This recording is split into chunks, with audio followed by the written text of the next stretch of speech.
The MD came to me and said, Chairman, we need you to meet the person that's been interviewed and selected to go and serve as MD of one of the countries in Africa where we have a bank. I said, okay, talk to my office, set up the meeting. So this guy came to my office. I met with him. They'd interviewed him. I just had a chat with him, looked at the paperwork. He was first in the interview and all of that. And I found him to be ideal for the job. I'd never hide that I'm a Christian. So I blessed him, prayed for him, and said they could pass it into the next board meeting for approval for the guy to go and serve. About 2 weeks after, the MD comes back to me and says, Chairman, actually there was a mistake. I said, what mistake? He said, the guy that came to see you is not the one that we want to send. I said, what happened? He said, it's actually the guy who came second that we would like to go. I said, well, you send the papers to me. You guys interviewed him, not me. He was the best in the interview. I met him. He was sound for the job, and I've blessed him. There's no reversing it. Because I need you to understand what your assignment is as a tent maker who is a disciple. So they grumbled, tried to make a case, and I said, the matter is closed. As soon as I finished that conversation, I called my assistant and I said, find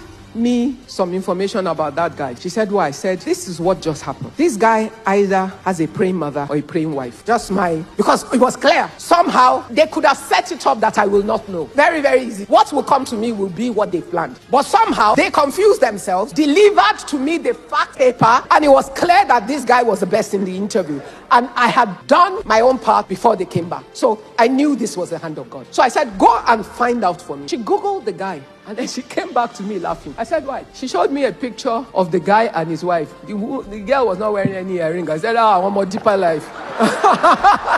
I want you to understand your assignment. And then I'm sure they prayed themselves. And he was excellent in the interview, far ahead of the others. That closed the matter. Imagine if I had no understanding of who I am in Christ and my role in that place as a child of God who is a gatekeeper. I want you to go away knowing who you are. I do not want you to ever be confused as to why God has placed you anywhere. I sat down and I said to myself, if I had, in trying to please the MD, all I had to say was, it's okay, change it. That was the end of the story. I had the power for them to authorize them to make the change. But what would I have done? I would have positioned myself against God.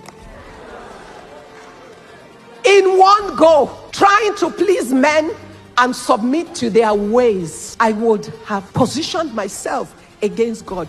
God is no respecter of anyone. God deals with the word and the truth, because that guy and his wife, and God knows how many people behind them, have been praying.